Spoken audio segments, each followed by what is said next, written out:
My name's Jennifer Lane, and this is a look back at my journey through the Digital Teaching and Learning Master's Program at Azusa Pacific University. Prior to attending Azusa Pacific, I earned my business degree at Cal State Fullerton University, and I went on to work in many hotels and resorts. I found I had a calling for teaching, so I quit my job and went back to school, and this is where I am now, finishing up my master's at Azusa Pacific University. 511 served as an introductory class to the program. It had us create live binders which serve as a great portfolio to store all our work throughout the program.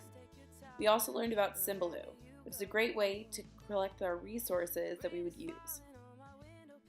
Our final presentation for the class asked us to talk about how technology should be respected, our technological resources we would be using throughout, how we should continue our education and stay current with new trends, and about setting our personal goals, both for APU as well as our career.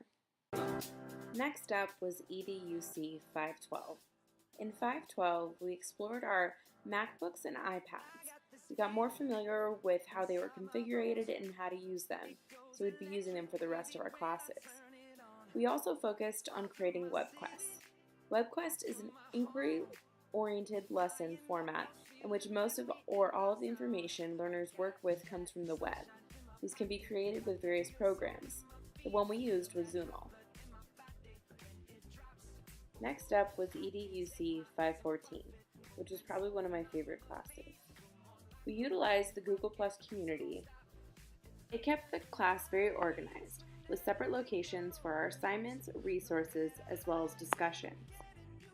For our final assignment in the class, we used what we learned about editing, shooting, and creating content to create videos that we can use to upload to our YouTube in order to create a flipped classroom where students are able to learn at home and we can utilize precious class time. Following 514, I took EDUC 515, which was extremely similar to 514, just a little bit more in depth. We utilized again Google Plus community, which helped us organize our assignments, resources, and discussions. We had many projects in 515. Our faith integration paper focused on how social media plays a role in the communities today. We had a guru assignment where we were able to create a lesson that had videos, a formula sheet, a game website, as well as questions to check for students' understanding. Lastly, Guru also provides feedback statistics about the score students receive, the time they spent in each section, as well as the students' reaction to the content. Our final project for 515 was a case study.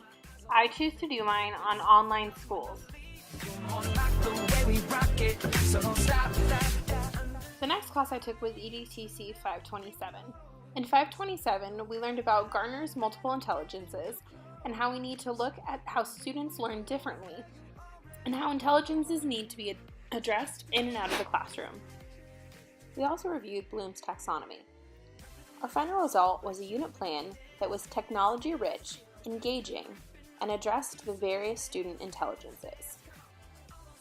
Our unit plan also showed how each lesson directly related to the intelligences we learned about. They were next to each and every bullet point. After all those exciting classes, I found myself here, in EDUC 526, our capstone class for the Masters in Digital Teaching and Learning. We completed several assignments throughout the course. The first of which we began was a self-study which focused on an area of improvement in our life. Mine was based on healthy eating. We also completed a Vita. This was to help us out in the future. It highlighted our experience, memberships, volunteer activities, as well as activities. Our final assignment was to add differentiation to our unit plan. We addressed multiple intelligences, multiple environments, both traditional, online, as well as flipped classrooms. We also differentiated the plan for GATE students, special education students, as well as English language learners. It's bittersweet to say that this was my last assignment for my master's program, this video presentation. Looking back on my journey, I could not be more pleased. The amount of resources I have discovered and innovative ways to use them in the classroom are priceless. Yes,